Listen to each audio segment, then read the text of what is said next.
शेर, लोमड़ी और लकड़बग्घा। अफ्रीकी सवाना के मध्य में एक साहसी शेर, एक चालाक लोमड़ी और एक चालाक लकड़बग्घा रहते थे।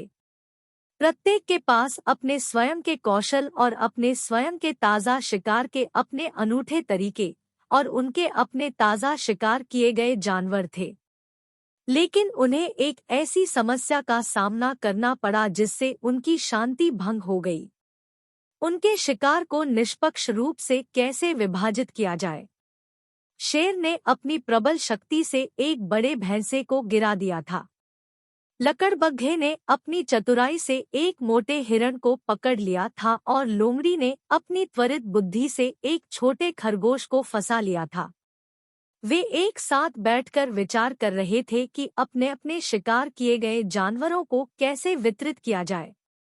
जानवरों का राजा होने के नाते शेर लकड़बग्घे की ओर मुड़ा और लकड़बग्घे से पूछा, हम प्रभात को सभी के लिए निष्पक्ष कैसे बनाएं? लकड़बग्घे ने अपने शिकार किए गए जानवरों के आकार को देखा और प्रस्ताव रखा कि शेर को नर भैंसे को ले लेना चाहिए। यह राजा के लिए उपयुक्त सबसे बड़ा शिकार किया गया जानवर है। मैं हिरण ले लूंगा और लोमड़ी खरगोश ले सकती है।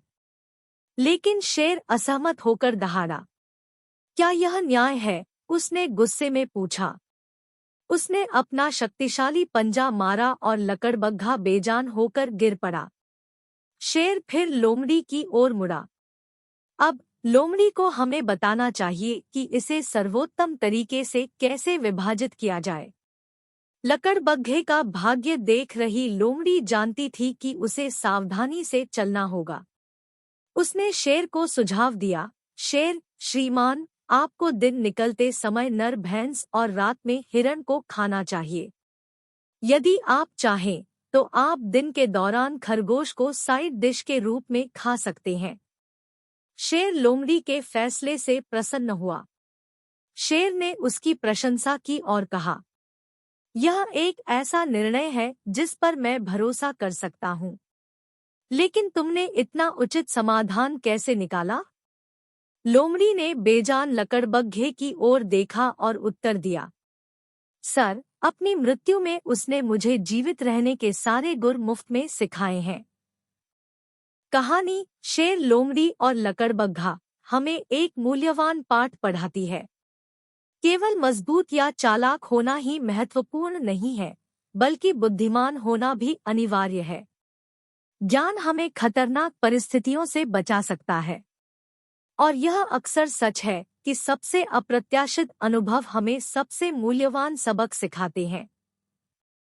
लोमड़ी की बुद्धिमत्ता ने उसे शेर के क्रोध से बचा लिया, जबकि लकड़बग्घे की बुद्धिमत्ता की कमी उसके पतन का कारण बनी।